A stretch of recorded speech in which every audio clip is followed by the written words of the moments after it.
लाखो वारकरी विठ्ठूचं दर्शन घ्यायला आले होते, पण विठ्ठूला फक्त एका गोष्टीला दर्शन द्यायचं होतं. अशा कोणत्या गोष्टीची वाट बघत होता विठ्ठू? चला सांगते. एक माणूस आषाढी एकादशीच्या दिवशी खूप दुःखी होता. नोकरी गेलेली त्याची, घरात सतत भांडणं व्हायची. त्याला वाटायचं की विठ्ठू त्याचं ऐकतच नाहीये. तो माणूस विठ्ठूचं दर्शन घेत होता. तो माणूस म्हणाला, विठ्ठू तू माझंच नाही ऐकत ना?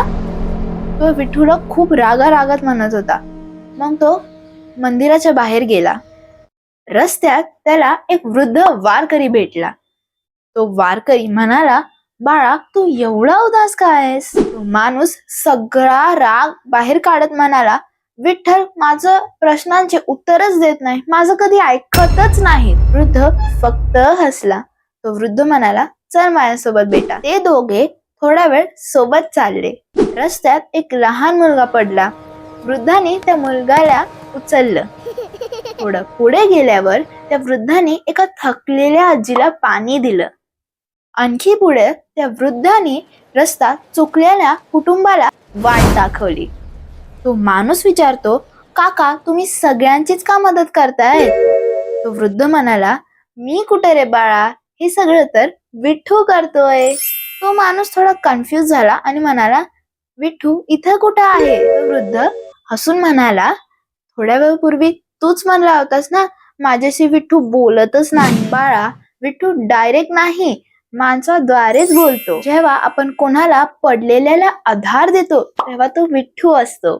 जेव्हा कोणी रडणाऱ्याला धीर देतो तो धीर देणारा विठ्ठूच असतो. जेव्हा कोणी आपली चूक मान्य करतो तेव्हाही तो विठ्ठूच असतो.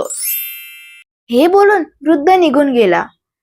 तो माणूस वृद्धाला इकडे तिकडे शोधत असतो, पण तो वृद्ध कुठेच दिसत नाही.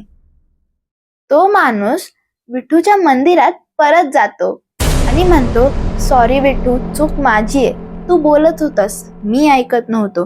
तू समजत होतास, मी समजत नव्हतो. I am really sorry Vitthu. या इमॅजिनरी स्टोरी मधून मी काय शिकले सांगू?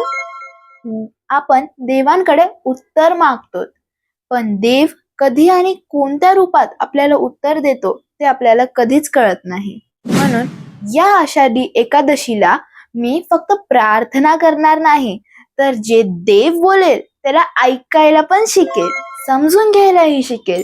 आज मला कॉमेंट मध्ये एकच गोष्ट सांगा, असं तुमच्यासोबत कधी झालेलं आहे का? तुम्हाला रिअलाइज झालेलं आहे का की हे तर कोइन्सिडन्स नव्हता, ही तर देवाची कृपा होती? जर तुम्हाला हा व्हिडिओ आवडला असेल तर व्हिडिओला लाईक करा, शेअर करा, मला सबस्क्राईब करा आणि भेटूया नेक्स्ट व्हिडिओमध्ये. तोपर्यंत take care, stay tuned and bye bye.